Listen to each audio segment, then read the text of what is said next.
কাতারের কাছ থেকে একটি বিলাসবহুল বিমান উপহার পাওয়া ইস্যুতে কিছুদিন ধরে তীব্র সমালোচনার মুখে পড়েছেন যুক্তরাষ্ট্রের প্রেসিডেন্ট ডোনাল্ড ট্রাম্প। কাতারের রাজপরিবারের কাছ থেকে বিমান উপহারের ট্রাম্পের দাবিকে মিথ্যা বলে আখ্যায়িত করেছে সংশ্লিষ্ট 4টি সূত্র। এমন খবরও প্রচারিত হয়েছে বিভিন্ন গণমাধ্যমে। চলমান বিতর্কের মধ্যে অবশেষে কাতারের কাছ থেকে বিমানটি উপহার হিসেবে পাবার বিষয়টি নিশ্চিত করল ট্রাম্প প্রশাসন। পেন্টাগন নিশ্চিত করেছে মার্কিন প্রতিরক্ষা মন্ত্রী পিট হেগসেথ $400 মিলিয়ন বোয়িং 747 আনুষ্ঠানিকভাবে গ্রহণ করেছেন এবং প্রেসিডেন্ট ট্রাম্পের ব্যবহারের জন্য এটিকে নিরাপদ করতে কাজ চলছে। পেন্টাগনের মুখপাত্র সিন পার্নেল দাবি করেন, মার্কিন ফেডারেলের নিয়ম নীতি মেনেই এই উপহার গ্রহণ করা হয়েছে।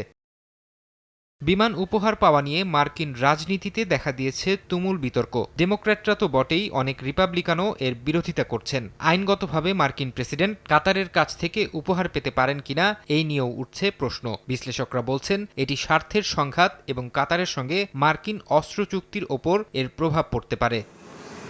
ফারহাদ চৌধুরী, সময় সংবাদ।